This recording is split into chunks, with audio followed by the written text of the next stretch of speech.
Früher bin ich halt BMX gefahren und bei mir um die Ecke quasi an meinem Elternhaus gab es bei den LMSern, das sind die OG-Tuner hier bei uns gewesen, immer ein Tuning-Treffen. Das war in der Landskron Brauerei immer und das Schöne war immer, das war genau zu meinem Geburtstag und ich war nie mit großem Geld irgendwie geprägt. Also ich musste auch immer zusehen, wenn irgendwas bei meinem BMX kaputt war, dass ich das dann auch irgendwie repariere, weil mein Taschengeld, das habe ich immer gespart und das waren auch nicht viel. Und dadurch konnte ich dann immer zu meinem Geburtstag einfach zu diesen Tuning-Treffen gehen. Und da war ich eigentlich sofort ziemlich angefixt. Und eigentlich so auch ein bisschen der große Traum war dann auch irgendwann mal, wenn man 18 ist oder älter und Führerschein hat, sich dann auch mal so ein Auto aufzubauen. Und bis dahin hat es immer nur fürs BMX gereicht.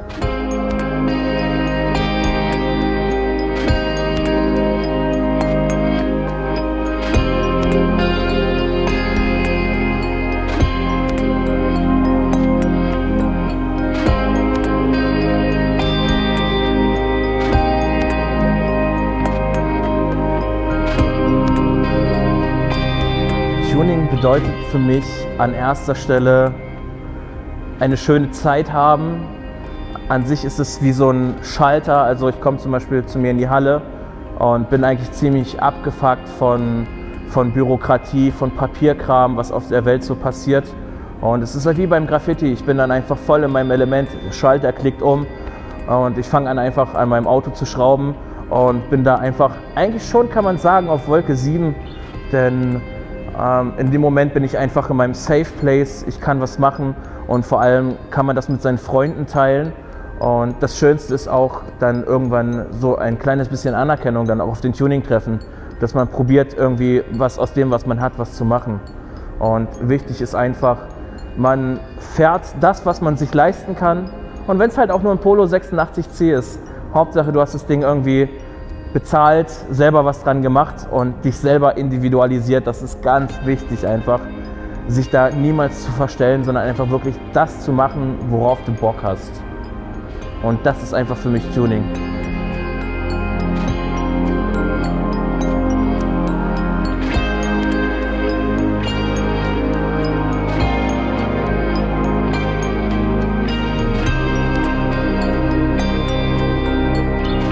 Mein allererstes Auto habe ich damals lustigerweise gegen mein BMX getauscht und da fingen so die ersten Tuning-Versuche an, nennen wir es Lackieren von Lüftungsgittern vielleicht, böser Blick, 40-40 Federn, Matti-Stahlfelgen.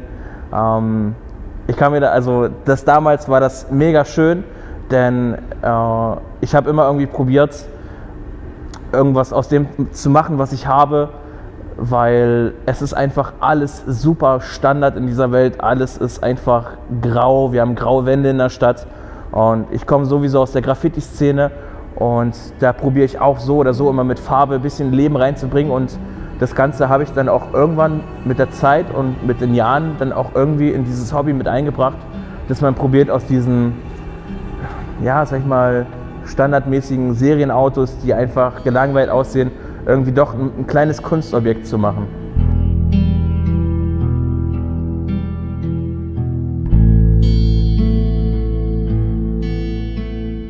Ich habe natürlich auch einen ziemlichen Schicksalsschlag hinter mir. Ich glaube, Leute, die mich verfolgen, kennen das Ganze. Und zwar, ich komme auch nicht aus reichem Haus oder so. Und für mich war immer meine Mama und mein Dad waren eigentlich immer Personen, zu denen ich aufgesehen habe. Meine Mama hatte auch nicht viel Geld und sie hat immer, wenn ich vom BMX fahren, hatte sie immer aus dem, was da war, zu Hause im Kühlschrank, probiert mir immer das leckerste Essen zu machen.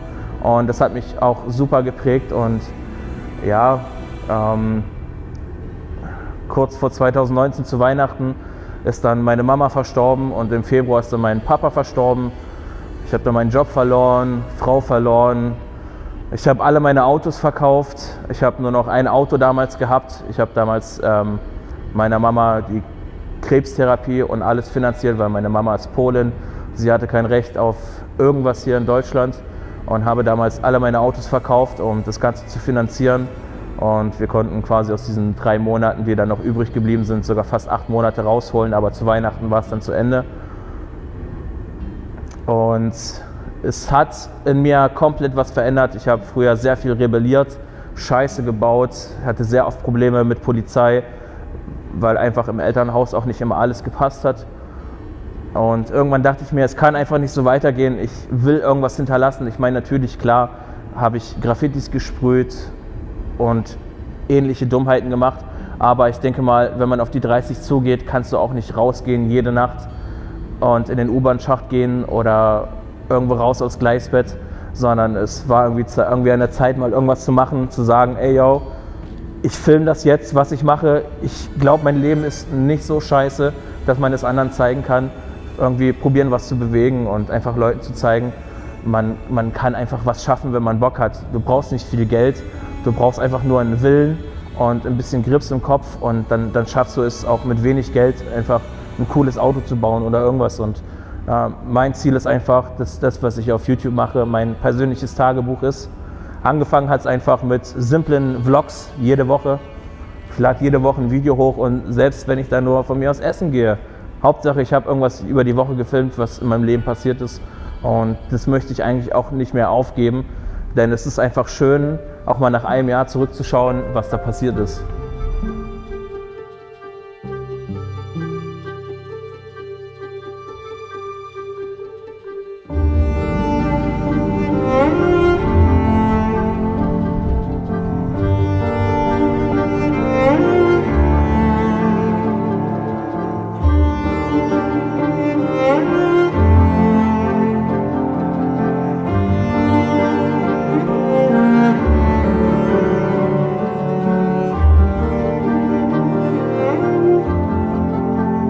Thema Freundschaft ist bei mir ziemlich schwierig schon immer gewesen, denn ich habe, ja, in der Schulzeit wurde man gemobbt für das, was man ist.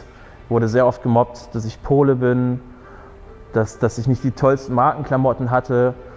Ich hatte immer 2, 3 Freunde und das waren wirklich echte Freunde, die haben quasi auch das Menschliche gesehen und gesehen, okay, du hast ein Talent, du kannst irgendwie zeichnen, du hast irgendwie ein kleines Händchen für Handwerk oder so. Und so kenne ich das auch von früher. Es kommt nicht darauf an, was du besitzt oder was du hast. Es kommt darauf an, was du kannst. Und das ist ziemlich wichtig. Und über die Zeit habe ich auch gemerkt, dass so wie meine Einstellung schon früher war, auch heute noch ist. Ich habe mega tolle Freunde kennengelernt. Ich habe Marvin von LB Garage kennengelernt. Ist ein mega guter Freund, er hat mir richtig auch aus der Scheiße geholfen, dass die Kacke richtig am Dampfen war. Wir haben zusammen einen Roadtrip gestartet durch Polen, machen jetzt sogar einen zweiten Roadtrip. Es ist eine mega geile Freundschaft entstanden. Was das ganze Thema angeht, sind wir voll auf der gleichen Wellenlänge. Ich habe einen Taz kennengelernt, auch auf der ersten Motorshow habe ich so viele neue Leute kennengelernt. Natürlich, man versteht sich nicht mit jedem auf einer Wellenlänge, aber lieber habe ich 2, 3 feste Freunde, wo ich weiß, dass ich auch jederzeit auf die zählen kann, als wie mit der ganzen Welt befreundet zu sein.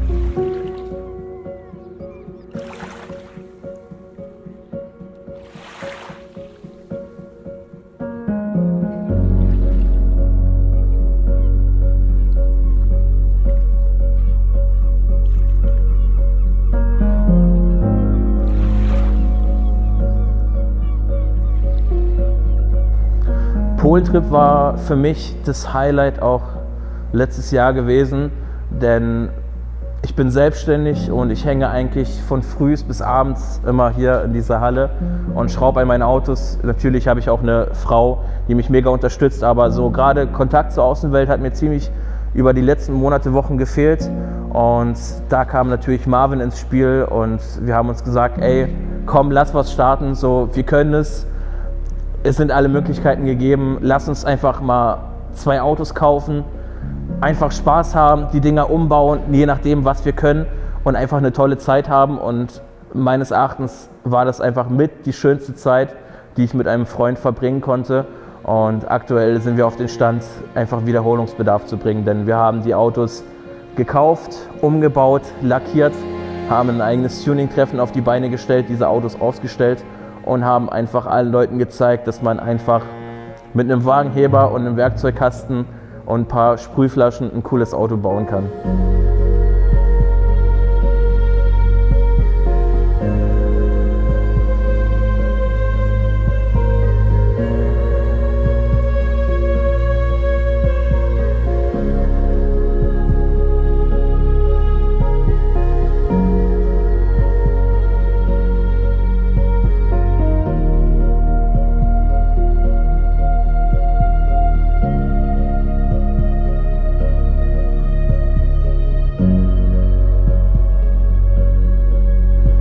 Wie gesagt, als alles neu bei mir anfing, dass meine Mom weg war, mein Dad weg war, Freundin hat mich sitzen gelassen, ich habe meinen Job verloren, alles. Irgendwann habe ich mich aufgerafft, bin wieder arbeiten gegangen und ich brauchte unbedingt ein Auto. Ich konnte nicht mit Bus und Bahn fahren, beziehungsweise ich hatte auch noch ein Auto, ein BMW E34 Alpina von meinen Eltern, aber durch das Ganze, was passiert ist, konnte ich einfach nicht mehr mit dem Auto fahren. Jedes Mal, wenn ich eingestiegen bin, ist alles in mir hochgekommen und ich brauchte ein Ersatzauto. Es war Winter und es war auch nicht so super toll, mit so einem Auto im Winter zu fahren. Und dann habe ich mir für 250 € ein BMW E36 316i damals gekauft, um einfach auf Arbeit zu kommen. Es war mein Winterauto.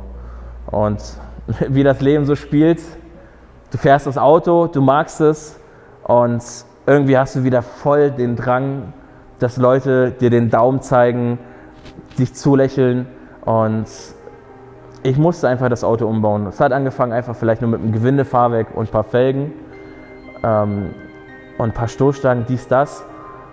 Und ich dachte mir dann, komm, scheiß drauf, du willst irgendwann vielleicht mal den Alpina von deinen Eltern restaurieren, aber bis dahin musst du Erfahrung sammeln. Ich habe nie was gelernt, ich habe keine Ausbildung, gar nichts genossen. Ich weiß, wie man eine Ratsche bedient, ich weiß, wie man ein Schweißgerät bedient, habe mir ein bisschen was selber beigebracht und ich dachte mir, bevor ich mich an das Auto wage, probiere es einfach mit dem Auto. Das Auto ist quasi mein erstes richtiges Projekt gewesen in meinem Leben und ja, vom Winterauto wurde es dann irgendwie zum Daily, schon schrägstrich umgebaut, man kann sich auf Events sehen lassen bis zu, ja okay, es ist einfach jetzt komplett eskaliert, das Ding kannst du einfach nicht mehr auf der Straße fahren und irgendwie ist es eine Art Showcar. Also nennen wir es nicht Showcar, das Ding hat natürlich seine Macken, es ist halt quasi mein Pisskoffer. Ein Pisskoffer ist ein Auto, das so ab 50 Metern okay cool ausschaut, ja, und einfach so ein Lächeln ins Gesicht zaubert. Aber natürlich, wenn du nah rangehst, siehst du, dass hier und da eine Dichtung kaputt ist. Und da ist einfach das Motto, jeder fährt das, was er sich leisten kann. Und hey, das ist meine Pisskarre. Ich habe da getan, was ich konnte und da bin ich mega stolz drauf. Und das Auto soll einfach jedem zeigen, dass man halt eben in so einer kleinen dreckigen Garage mit einem Wagenheber ein bisschen Grips im Kopf was Cooles bauen kann.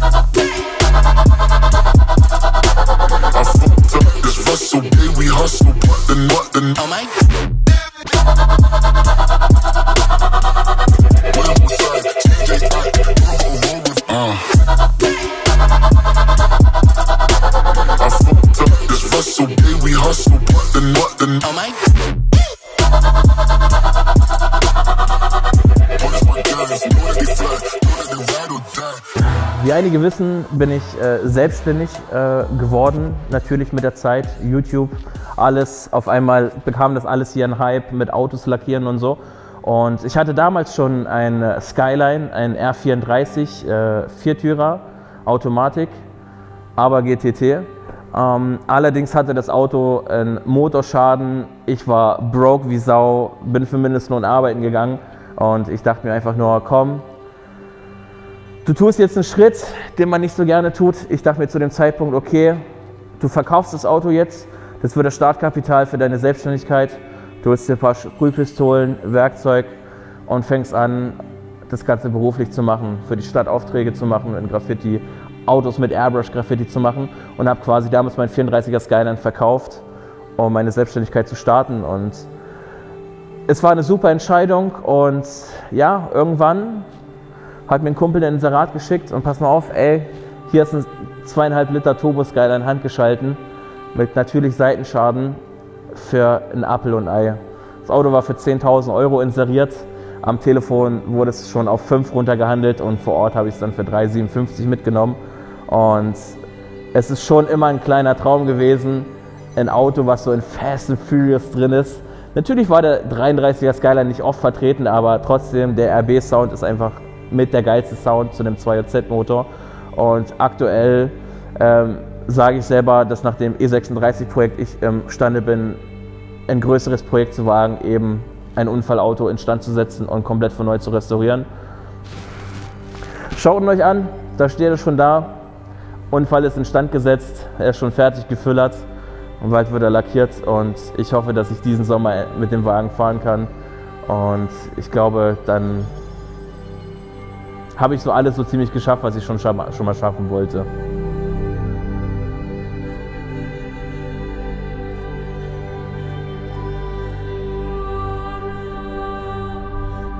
Ich meine natürlich, den Weg, den ich bisher gegangen bin, habe ich ja auch natürlich nicht alleine geschafft. Es gab, beziehungsweise es gibt Leute, wie zum Beispiel Paul von Shibuyas Garage, der mir sehr viel geholfen hat, sei es in Form von diese Halle hier irgendwie aufzubauen, dass wir hier ein Tor drin haben, Strom drin haben und loslegen können, sei es mal bei ihm die Bühne nutzen. Natürlich wäre es ohne ihn auch nicht so krass geworden, wie es jetzt ist. Oder sage ich mal ein Taz, der mich entdeckt hat mit meinen Lackierungen oder ein Marvin von LB Garage. Ich glaube, an diese 3 Personen geht, glaube ich, mein größter Dank raus, dass ich vielleicht genau jetzt hier so stehe, wie ich bin und weiter in die Zukunft schauen kann. Denn wenn man überlegt, es könnte immer beschissener im Leben gehen. Es gibt auch ein Sprichwort bei uns in Polen, es ist eine Tankstelle und da fährt ein Typ mit einem Porsche rein und an der Zapfsäule steht jemand mit seinem Golf 4 und der Golf 4-Fahrer denkt sich so, wow, wie cool wäre das denn, diesen Porsche zu fahren. Aber an der Tankstelle tut jemand gerade an seinem Fahrrad die Reifen aufpumpen und beneidet den Golf 4-Fahrer. Wow, wäre das cool, mal nicht mehr Fahrrad zu fahren, sondern endlich mal auch mal ein Auto zu haben und zu fahren zu können. Ja, und an der Kasse oder an der Tankstelle steht jemand drin, holt sich gerade sein Bier und denkt sich so, wow, wie cool wäre das mal, wenn ich nicht immer zu Fuß auf Arbeit kommen könnte, sondern mal ein Fahrrad hätte. Ja, und hinter dem an der Tankstelle ist jemand im Rollstuhl und beneidet den, der sich das Bier holt und freut sich darüber, wie schön es wäre, auch mal einfach laufen zu können und nicht im Rollstuhl zu sitzen. Deswegen, egal wo ihr steht, es könnte immer beschissener sein, man sollte immer auf das, was man hat, stolz sein, denn es könnte immer schlimmer gehen im Leben und man sollte aus dem, was man hat, einfach das machen, was man kann. Ja.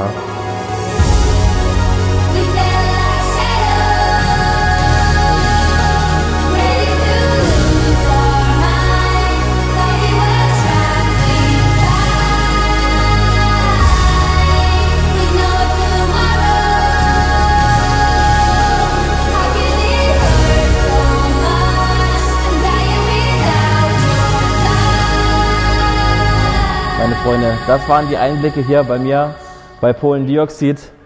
Ich danke euch auf jeden Fall fürs Zuschauen. Lasst auf jeden Fall gerne dem Video hier einen Daumen nach oben da und falls ihr auch den Kanal hier von Sauerkraut nicht abonniert habt, dann lasst ein Abonnement da. Und falls euch vielleicht das gefällt, was ich mache, wie ich die Autos ein bisschen mit Farbe zupisse oder wie ich den Eimer da hinter mir zusammenbaue, dann könnt ihr auch gerne bei mir auf dem Kanal vorbeischauen auf Polen Dioxid. Gerne ein Abo da lassen. Ich denke mal, hier wird sich der eine oder andere auch sehen, der so ein bisschen in seiner Garage schraubt. Ich danke euch fürs Zuschauen. Schöne Woche euch noch und macht's gut. Ciao.